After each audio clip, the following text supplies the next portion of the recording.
Welcome, everyone. My name is Ken Mattsson, or on FAWM, I'm known as Beacon. And welcome, thank you for all of you for coming. So I am here with Kate Stanton, and we are the two kind of organizers of this Vocalist Roundtable, which we're going to kind of share with you our kind of songwriting journeys as a vocalist, and then we're each going to play one song just to kind of demonstrate what we're talking about. And then we want to just open it up to kind of greater conversations because there's a lot of knowledge that is here, within the community of people that are on this call. So, start thinking about what you can do. And so hopefully what we're going to present will give you some um, things to think about that you can do. So we'll probably each take about, 5 minutes or so, and then the rest of the 50 minutes or so should be open conversation. So I'd like to introduce Kate, and we will let her go. And so Kate, so tell us your vocal journey, your songwriting journey, and share with us a song. So thank you, Ken, for asking me to do this with you. I was really excited. And in fact, the week that you had asked, I wanted to share a little anecdote on when I was in the store with my teenager daughter. Um, Neil Young's After the Gold Rush came on, and we were in the store. And I was like, what am I going to talk about in this vocalist roundtable? Like, what do I have to share? And this idea came in my mind, listening to Neil Young sing that every single person that is creating music has their own unique voice, and technical skills shouldn't matter if you're conveying a message. And I do think that what I wanted to share anyway is that there's always going to be a better singer, a better, just it's so competitive sometimes with music. There's always going to be someone that can sing these notes, but there's only going to be one you. So I wanted to kind of come at it from a way of be your own voice, be your own singer. And as I was listening to Neil Young sing After the Gold Rush, I was like, this song is so beautiful. I don't think he would be able to sing it and, in solo on ensemble and win an award or anything like that. But it's so Neil and so unique.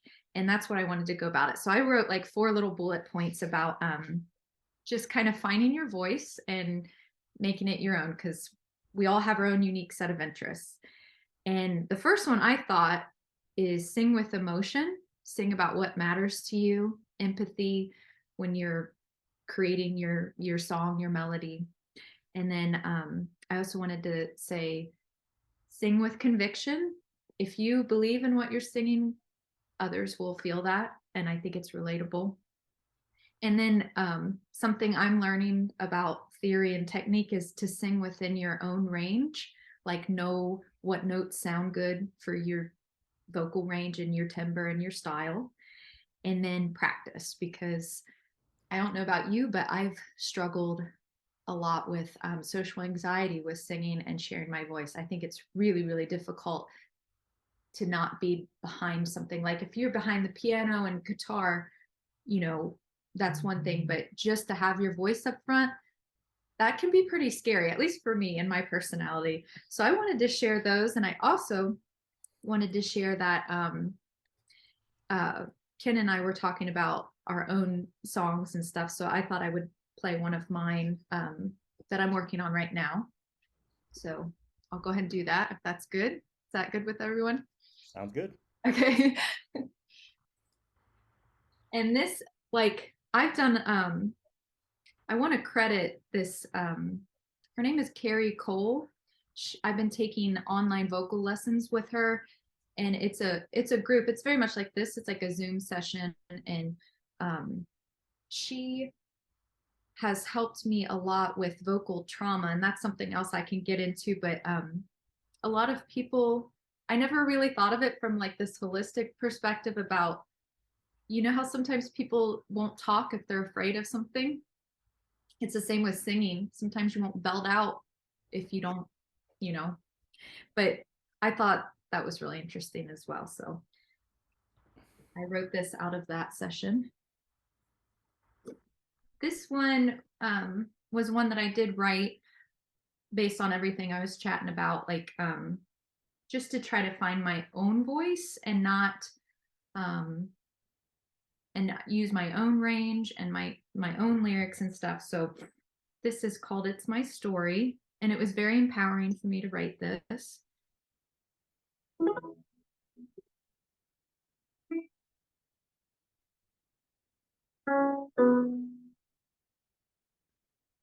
I resent having been your manic pixie dream girl. So cliche this trope. You left when I needed you most. I crumpled up our history, threw it at the waistband. Just shot my first three-pointer with the story you had written without my permission. I don't want somebody who's only out for themselves. Can't believe I actually fell for it. Past tense, spin move, score.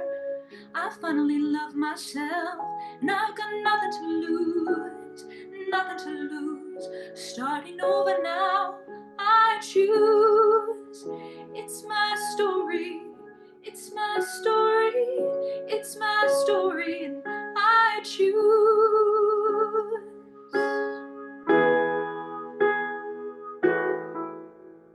Can you guys hear okay? Okay. I'll go into the bridge then here, because let's see. Saw the X's and the O's on the whiteboard, but fantasy plays on meant to stay. Boy, this isn't checkers, it's chess. I'm the only queen on the court. When I passed you the ball, you froze in place. I don't want somebody who's only out for themselves. Can't believe I actually fell for it. Past tense, spin move, score. I finally love myself, and I've got nothing to lose, nothing to lose. Starting over now, I choose. It's my story, it's my story, it's my story, and I choose.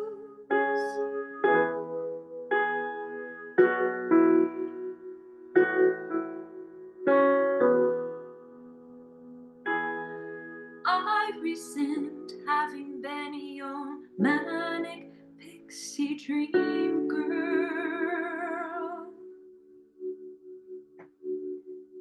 That's my latest one. Thank you.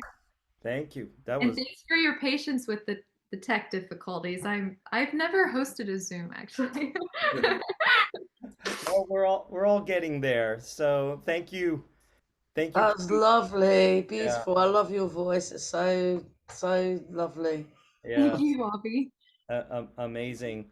Yeah, as always. So I want, and I know we've got a lot of other great, vocalists here in their own way. And so I just want to share my little part, and then we'll sort of open it up. So I think a lot of you know me or have heard a lot of my stuff. So I've been a vocalist. I studied voice for many years. I'm what I would call a lyric tenor, and I tend to sing up higher. And I've performed. I've done a lot of solos, church solos, wedding solos. I've done a little with orchestra. I've been with a lot of groups. I'm mostly a vocalist, and I've been a folk musician. A lot of instruments like the hammer dulcimer and whistles and flutes and recorders and stuff like that. But I never had the opportunity to sing, accompany myself. I always had other people that would do that. I would pianist or something like that.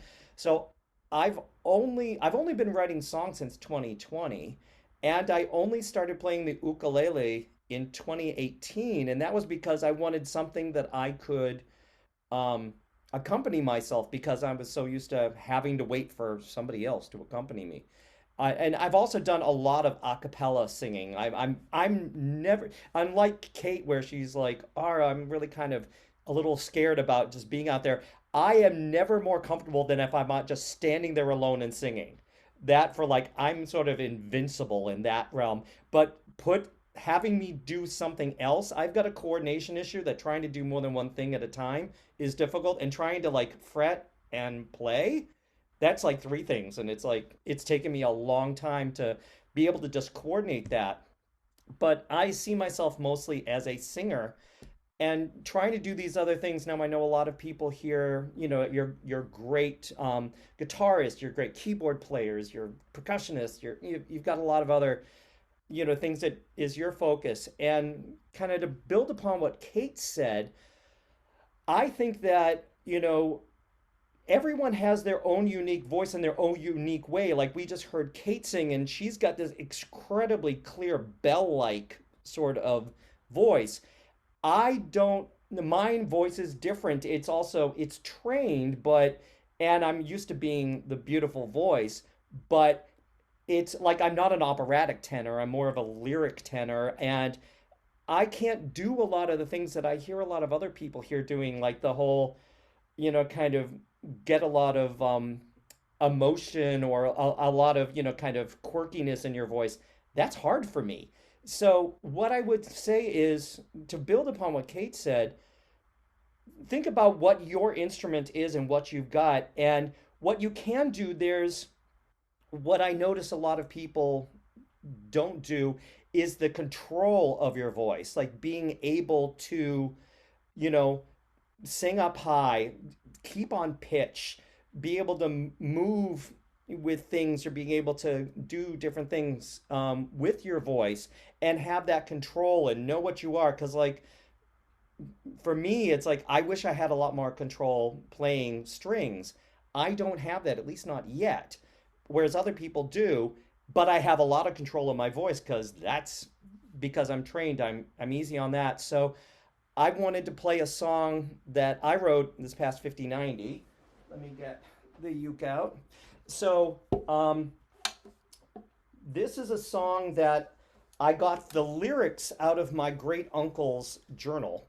He lived up in St. Stephen, New Brunswick, which is a town right on the New Brunswick Maine border. And I set it to music. And for me, I what I would say is some of my things that I've included in this one because of my particular strengths is I like to go up high as a kind of peak area because I can. I also tend to, there's a part in the bridge that's more chromatic, and a lot of people have difficulty, but that's not a problem for me. So I like to show off that and use that. And also, I do what I like to call twiddly bits, which in other words is kind of little vocal type of things in there. So I think you'll probably hear those things in this. So this is called Down There by the St. Croix River. So this is a song about the town of St. Stephen, New Brunswick. Down there in New Brunswick, there's a town I used to know. By the St. Croix River, I was born there long ago.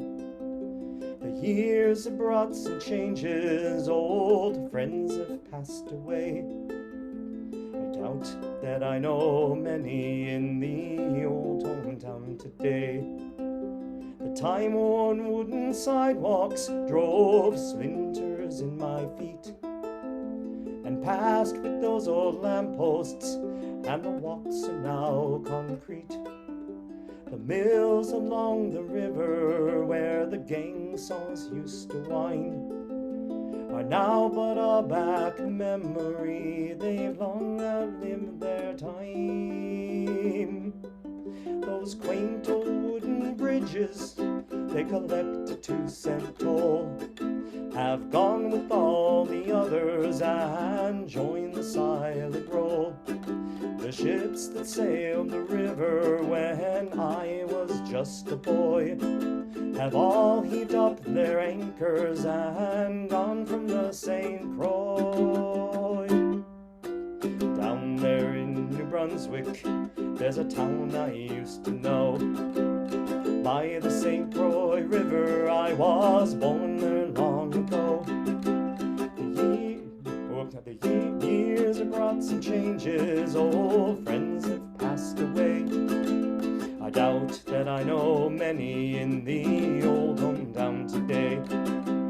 It does no good to worry over things that come to pass, for the moon's still shining and there's still hay and grass. Some landmarks are still standing that I saw as a boy. Perhaps the Lord remembers those folks on the St. Croix. I really have no grievance, no one is to blame. My name was never written in St. Stephen's Hall of Fame. The old town may be humble, but no matter where I roam, in my heart's a lingering love for the place I once called home. Down there in New Brunswick, there's a town I used to know. By the St. Croix River, I was born there long ago. The years have brought some changes, old friends have passed away. I doubt that I know many in the old hometown today. I doubt that I know many in the old hometown today.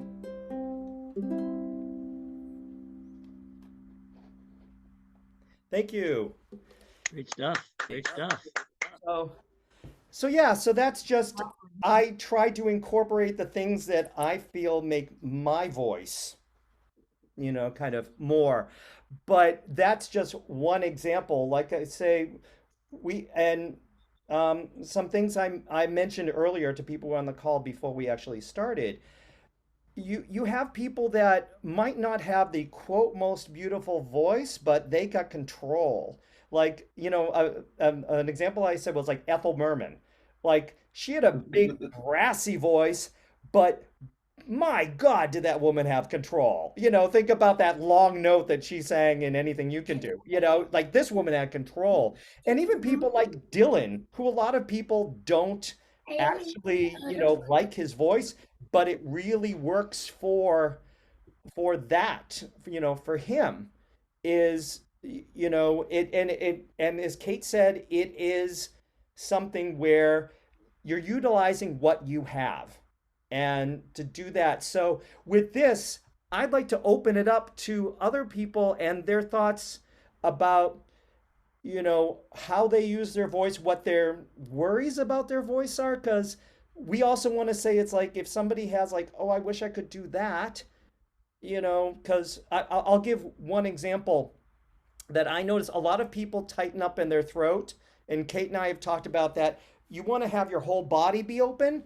So it's the difference between having a body that's this size, if you're closing up your throat, you've got a very small resonating chamber versus if I had a double bass or like a 12-string guitar, it'd be much bigger. So you want to utilize all this so it's really working with your body. So what other things do people have? So I'd ask if people could, either raise their hands or unmute or mute yourself if you're not talking, just so we can keep it all there. So Bill, I muted you because your daughter was talking, but I'm gonna ask you to unmute.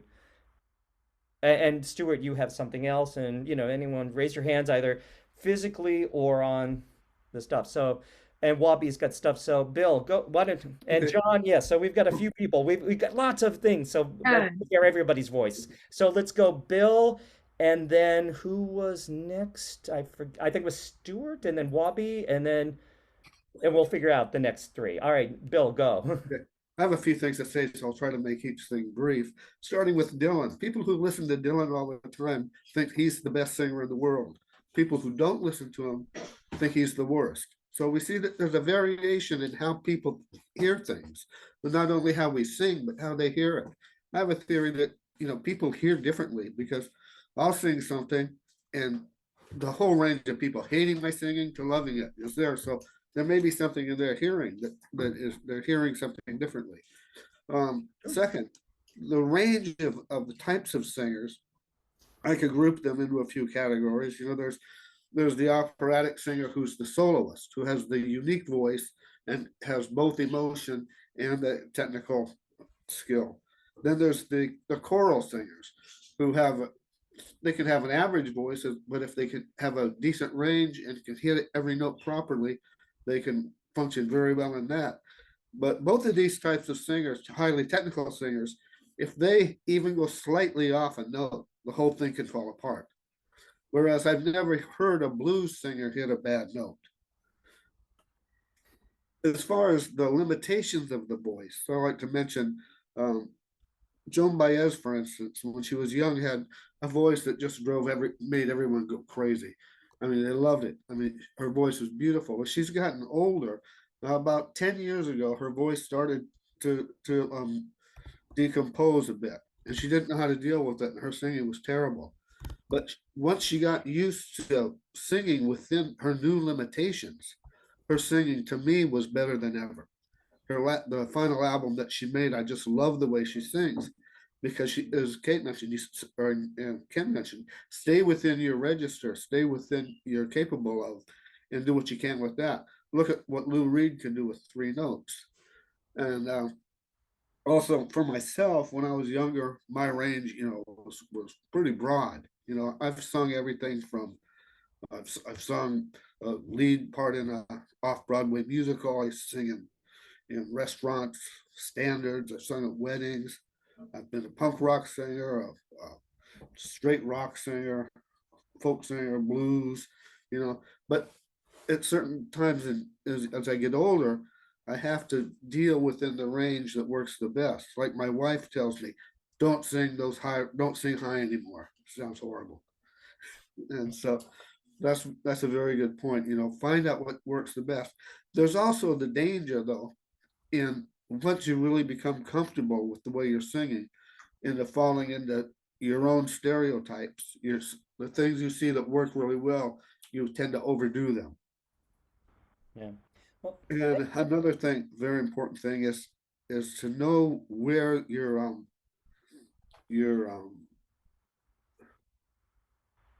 oh, I can't think of the word, but I used it earlier, but where forget that. Go on to somebody else. That's about it. okay, thanks, Bill. So I've got Stuart, then Wobby, John, Jane, Catherine. I think that's who we've got. So Stuart, why don't you go? All right, we were talking a bit earlier before it started up. For me, I've got a finite range. My falsetto is akin to cats shrieking in a back alley, so I can't. You just talk a little louder. It's hard to hear you. Yeah, I just pinned him, so How's that better? that's better. Okay. I'll hail the preamp. Anyway, for me, with a limited range and I don't have a usable falsetto, I can do it, but nobody wants to hear it, and I lose too much power on the bottom end after a certain point. I have to be very creative within the range I do have. So for me, I can get twangy country, I can get the soft-spoken emotional ballads, I can get the kind of that angry, gravelly stuff. So I can get a diverse palette of sounds within a smaller range. And depending on how much power I put into it, I can sometimes push the range a little bit on a good day. I accidentally discovered that extra gear at a live competition when I missed a key change and ended up where I shouldn't be and had to go for it. And it's like, it worked, okay. And that kind of comes back to the conversation of comfort zones, where you don't realize you can do something unless you're forced to try. For the longest time, I was stuck in that very narrow, limited range, soft-spoken, ballady, fingerstyle stuff, and that was all I did. And now it's a much broader texture of sound that I can deal with. Thanks, Stuart. So, Wabi, why don't you unmute and Yeah, no, I was just going to say how much that is my outlook on it. What you both were saying about that's the thing that you've got in your favor is that you're uniquely you. And I've got a song that ends up with a Dylan verse actually, and a chorus and a sing along of I can't sing, but I'll sing anyway. And it's like, sing along if you can't sing, and people's and yeah, very much that's my philosophy on it as well. And I'm stuck in a limited range, and sometimes I can do the same song and it's easy, and sometimes I can't get the notes at all. That's annoying, but I suppose that's what capos are for. Yep. I love your voice, Wabi. You have a one of a kind voice. Well, It's thank really you. fun to listen to. I have said many times I would listen to Wabi read the phone book. Yeah, it's like I'm exactly the same way, Kate. So thanks, Wabi. How about Well, hearing people say that in form and stuff is like a great booster of like to just do it anyway. I'm sure that's where that song comes from. and that's one of the reasons for this workshop is to say people, no, don't think you have to be the pretty voice. Be your own voice. So thanks. So John, how about you? Unless Wabi, did you have something more?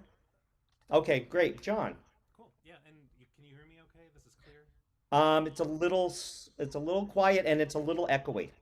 Oh my goodness. Well, okay, here, let me just I switch think microphones just my voice is coming back through.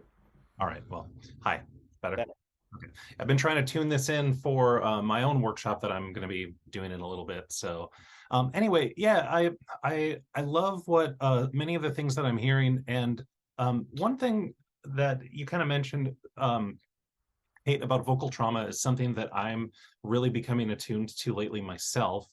And that's because, like you had mentioned earlier about the ukulele and how it has a narrower body and therefore produces higher pitches. Like all of these things kind of are coming into play for me because I've had a variety of sort of health issues that I'll, kind of vaguely touch on for a second. But a lot of them come down to stress and how it affects like a lot of this musculature. So I guess I hear a lot of amazing things there that I'm eager to kind of hear more about. If you all are willing to share. And then secondly, I think the term that we were looking for earlier was tessitura, like finding your comfortable range and really tailoring your songs to that.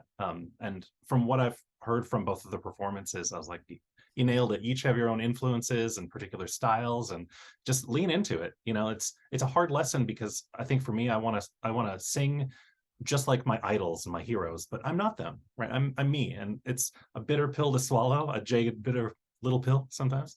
And but yeah, anyway, so that was my kind of statement / question. Thanks. Awesome. Thank you. Jane, I think you're next. Well, first to build on what people have said, I'm really glad nobody told Louis Armstrong he couldn't sing. Yeah. Or another Leonard one I was Cohen or thinking of. Dylan or anyone like that, because they're authentic and we want to hear them.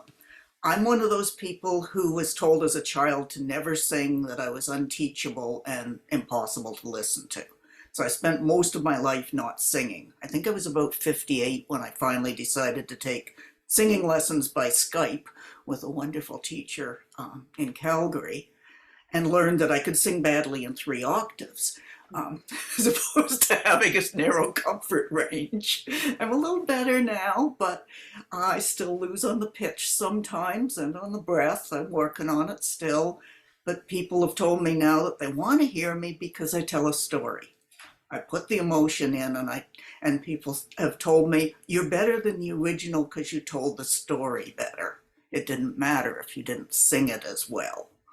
So that's my tip for other people is, again, be authentic, but also try to share as much of yourself as you can while you're singing, and people will like that. Yeah, great point. Yeah, it is, as I said before, it's basically about the control. Like you can learn control regardless of what type of voice you have. So thanks. So Catherine, then Mike. Okay. All right, cool. All right. Okay, so I had found this as a teenager. I grew up that grunge was like my thing, and then I realized as I was singing, I wasn't super self-confident with my voice, so I would play guitar really hard and kind of mumble yell all of my lyrics, and then I would put one song in my set where I would do what I called my pretty singing. This way, people who were coming would go, "Oh, this woman can actually sing." And then the more I would play that one out, I would get lots of compliments of, and I would say it in my set, "This is the pretty singing song, so you know that I can actually sing." And I would get compliments on that. And it's usually that was a song that was in a higher register than I was super comfortable singing. It was just easier for me to go to the lower range.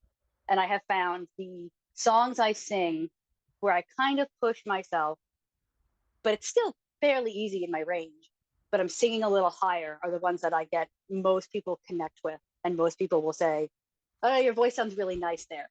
And I think it was mainly a self-confidence thing that I thought, "Oh, I'm not really a singer." When I would mix the songs, I'd bury my vocals until I gave it to somebody and they would say, I want to hear what you're saying. You need to put your vocals up. So I think a lot of it comes down to like knowing your general range. Like I'm not a death metal singer, so I'm never going to do that. But also being comfortable with where you are and being confident enough just to go, okay, well, I'm going to put the vocals forward and I'm going to try and give it a shot. And the worst that's going to happen is I'm going to have to maybe figure something else out. And the other thing I found too is rearranging some of my songs to kind of fit. And oh yeah, I do a lot of reverb sometimes too, Kate. Is rearranging some of my songs. There was a song I worked on recently that I wanted it to just build and build and build and build until the end. I was just half shouting because I clearly couldn't hit the notes. And what I did instead was it builds, and then the last verse just drops down and goes really quiet again. And I was able to nail those vocals. I'll do a death metal song for you guys in February. So I found rearranging it made me able to keep it a lot more in my wheelhouse. And I was able to use my voice and be much more effective than just kind of half shout screaming to try to just hit the dynamics I was trying to go for. I'd like to just add something. I think extremely valid points, and this reminded me, probably a lot of you know Robin McKenzie, who Yep. has been part of the community. One of the things I've said to her in her mixing, I'm like, bring your vocals out. I think a lot of people, like you, tend to hide their vocals when they're not as confident on it. But yeah, so thank you. Anything more, Yeah. Catherine? Yep, that's it. Okay, Thank you. Mike, you had your hand up. Hey, yes, I did. Hey, everybody! It's great to see everybody this fine morning or whatever it is for everybody. Yeah, I've got a bunch of things to say. One of the things that jumps to mind. I mean, I'm one of those people that if you've heard me, I don't have a pretty sounding voice. Yeah, somewhat Dylan-esque, but it's kind of it is what it is. I'm kind of I'm stuck with what I'm stuck with, as we all sort of are. But I think the way I've been able to, we all have limitations we have to kind of go around. And I think for me, one of the things is I'll just summarize it in one word: phrasing. And by that I mean, where are you sitting each syllable within the beat? If you listen, for me, thank you. If you listen, for me, a lot of, I mean, I'm not really a jazz singer per se, but I listen to a lot of jazz singers, whether it be, Ella or even, I kind of call Frank Sinatra sort of a jazz singer, but, or Tony Bennett or, Sarah Vaughan, all those people, Billie Holiday, the way they phrase, and this works for, whether it's Lou Reed or Neil Young or whoever, the way you're phrasing it, the way you're delaying a beat, you're going ahead, that's very important. And that in itself, depending on kind of the genre, can also sort of be a way that you register emotion in a song. I mean, you catch yourself and you're singing something a half a beat late. That's a way to convey emotion in a different way than being able to hit an incredible falsetto. So that's something that I think is. And I think the more I've listened to those kind of singers, the more I've sort of developed this and tried to be a little bit of a better singer in that way. The thing that I completely fall down on, which I wish I had, like Ken, you said you have certain things you can do, you can't. One thing that I know you can do effortlessly that I can't do at all is harmony singing. If somebody's singing, I just some part of my brain, I just start singing what they're singing. You know, I understand the concept of a third above, a fifth above, or what have you. And if I mute that track, I can sing that line. But if as soon as I hear it, I go to it. And it's hard to uncouple that. I'm not sure how to even start doing that. But anyway, that's my 2 cents. I can tell you it's training. It's just getting put, just like FAWM, just throwing yourself in and doing badly. It's getting into places and starting to harmonize with people. I would say that. So, Darcy, then Nancy. Thank you, Mike. And that's exactly what I was going to touch on, Mike. When I grew up, my mom was a music teacher and I had 4 older brothers. And so even though my range is soprano, I was relegated to alto. And so it took me a while to not harmonize. It took me a while to be that soloist. That's why I love Ken's little challenge of the harmonies, and layering as many as you can. I remember at one point we sang, a group of us, cousins and everybody, saying happy birthday to someone. And somebody looked at me and said, do you realize nobody took the melody? There was like 14 harmonies. And when I find myself creating, I feel happier with a song if I've made it a duet with myself or Darcy cubed, just because that's where I feel like the fullness is there. And that's why I love Audacity, because it's very simple to layer your vocals and it gives it a much different quality. But I also find, because I'm so accustomed to harmony, I don't tend to give a lot of freedom to my voice, because when you're doing harmony, you want to be as close to pitch as you can so you don't end up glaringly with somebody else in conflict when you're doing a harmony thing. So it's learning to be a soloist instead of a team player. I think that's a little bit of a difference. And I mean, that's why I love ukulele, and a lot of my songs are rather cheeky because it's more fun to smile broadly while I'm singing. But yeah, the harmony piece was actually what I did more than the solo piece. So it's been fun to be in FAWM and kind of get to shine myself. And thanks, Darcy, and thank you for, because not only you, but Leia's also done the Harmony Challenge, and I'm sorry that I really fell down on the job in 5090, but we'll do it again in FAWM. So, Nancy. There we go. I'm unmuted. I have lowered my hand. So I would love to learn more about different stylistic things that you can do with your voice. I do what I do kind of intuitively. And then I've taught girls rock camp for about 10 years now. And a lot of times when the kids come in, they're mimicking whatever stylization is in. Like for a lot of years, it was the kind of thing where you break a consonant or you break a vowel into 2.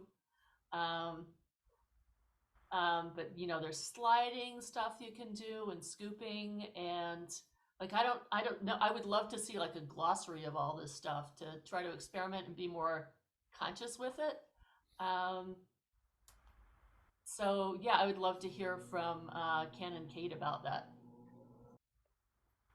Okay. I have to think about that because I think I tend to do some of those things just naturally. And I think it's probably kind of like those of you who are really good guitarists, when you asked, it's like, well, how did you do that? And you're like, I don't know, I just do it. And I think that that's probably something naturally, like in the song that I sang, like in the chorus, old friends have, I tend to do a lot of those, as I said, twiddly bits. I know that they have other names.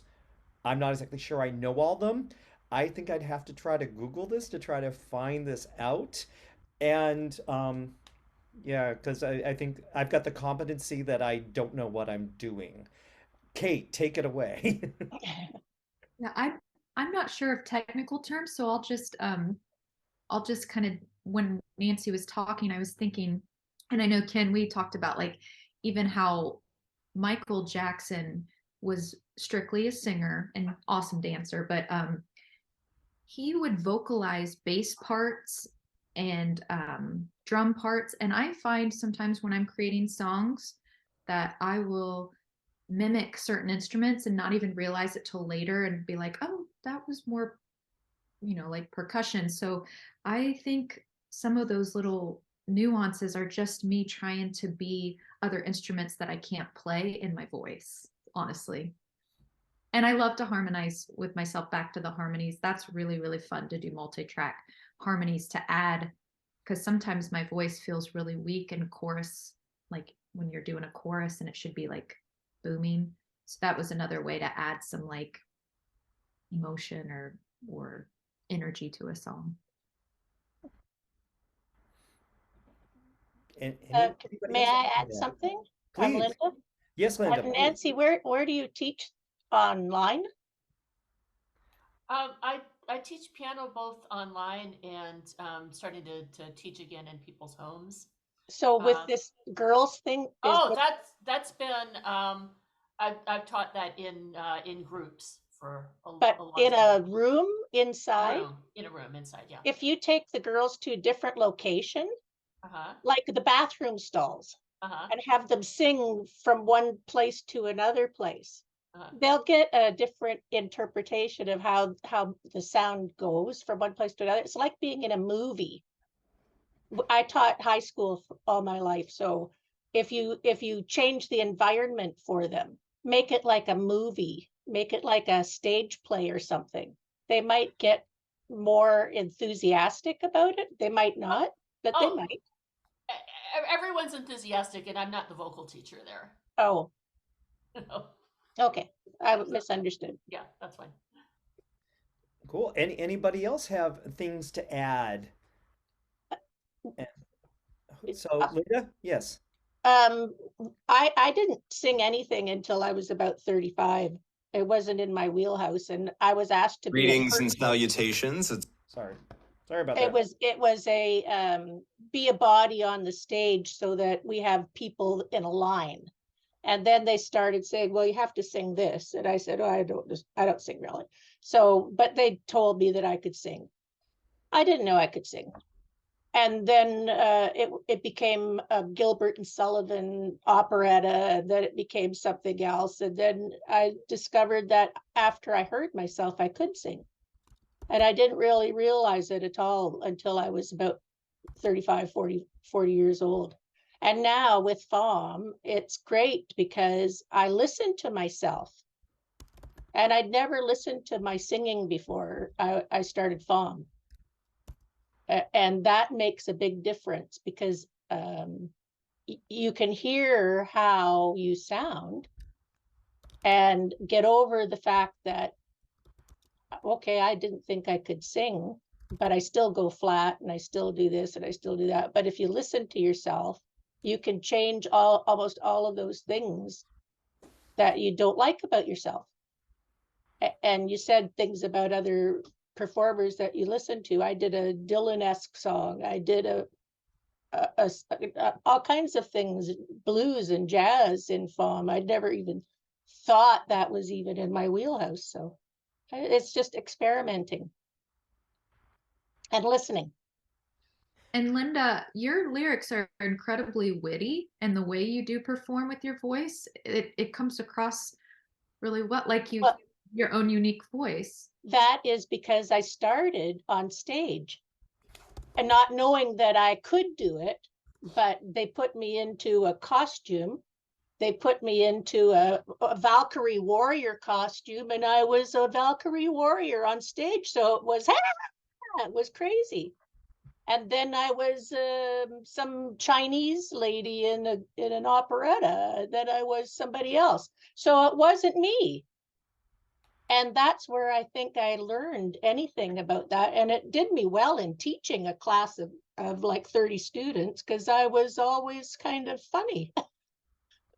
And it worked well. And I wasn't teaching music. I was teaching cooking and social studies and developmental living. It was all kinds of other stuff. So nothing musical in my history.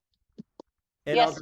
Bill next, but I just wanted to add upon that oh God, I lost my train of thought. Go Bill, and then I'll get back to that. You're muted, Bill.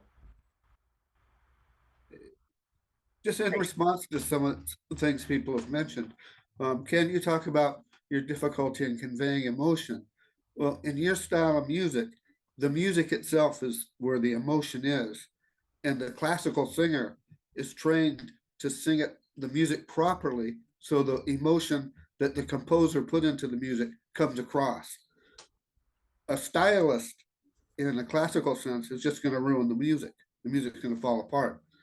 That's unless it's a solo, like when you have a piano concerto and you have the pianist, they can become emotional in their solo parts, but everyone else playing has to just play those notes exactly the way they're written and flawlessly, and then the music that the composer wrote comes across. And then to Mike, and this applies to everybody too, the songwriting itself is really important. It's more important than the quality of your voice.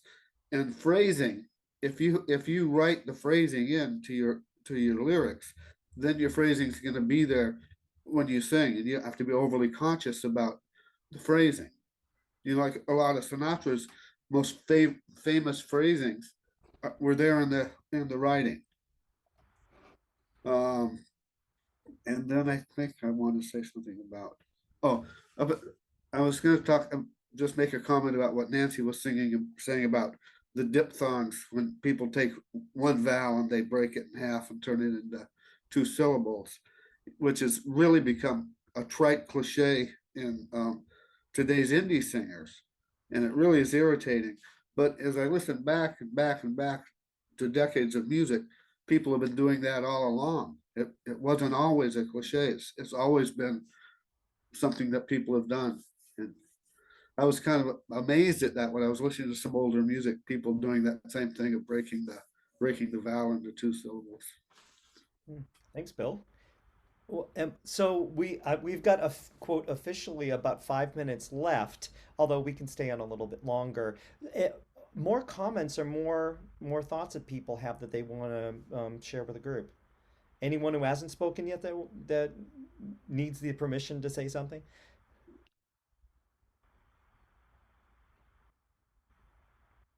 Darcy, I see your hand. Yeah, I was just going to say one thing that helps me stylize is if I want to do a Beach Boy song, I just immerse myself in Beach Boys-ness. If I'm doing a challenge in FAWM that says, do a Celtic song or do a Beach Boy song or do a blues number, I find if I just immerse myself and attempt as best as I can, it's like a painter learning to paint by copying a master, kind of.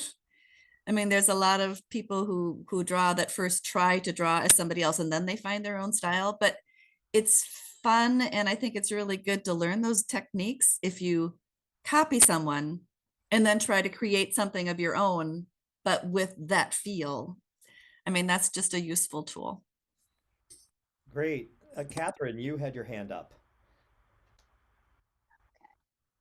So one, yes, I've done that too, what you just mentioned, with, I did an electronic industrial song, which is not my wheelhouse.